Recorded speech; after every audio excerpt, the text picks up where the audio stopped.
ఆదివారం రోజు ఏ చేపలో, రొయ్యలో చూపిస్తారనుకుంటే, ఇదేంటండి పూలు చూపిస్తున్నారనుకుంటున్నారా? ఈ పువ్వులు అందంగా ఉన్నాయి గదా! అందుకే మీకు చూపించాలనుకున్నాను. ఈ పువ్వులకి పెద్ద విషయం ఉంది. అదేంటి అంటే, మా ఆయన సర్పంచ్‌గా ఉన్నప్పుడు ఒక విలేజ్‌కి రోడ్డు తేవాలని చాలా కలలు కనేవాడు. ఇంకా వాళ్ళు పడే బాధలు, కష్టాలు నాతో డిస్కస్ చేసి చాలా బాధపడేవాడు. నాకు చాలా బాధనిపించేది. నేను అనుకునేదాన్ని రోడ్డు శాంక్షన్ అయితే బావుండేది అని. సో, 10 ఏళ్ల తర్వాత ఆయన అనుకున్న కల నెరవేరిందనమాట. ఆ రోడ్డు శాంక్షన్ అయింది. ఆ విషయం తెలిసిన వెంటనే మా ఆయన ఆనందానికైతే అవధులే లేవు. వాళ్ళకి చాలా కృతజ్ఞతలైతే తెలియజేశాడు.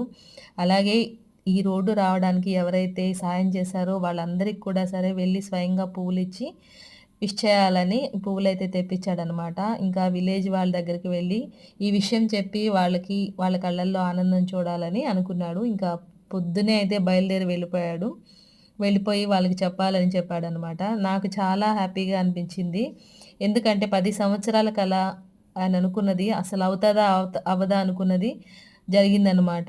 వాళ్ళ రోడ్డు ఎలా ఉంటుందంటే నడవడానికి, చిన్న పిల్లలు స్కూలుకి వెళ్ళడానికి, ఎవరికైనా హెల్త్ బాగలేకపోతే హాస్పిటల్‌కి తీసుకురావడానికి ఒక 3, 4 కిలోమీటర్స్ అయితే కాలినడకనే రావాలి.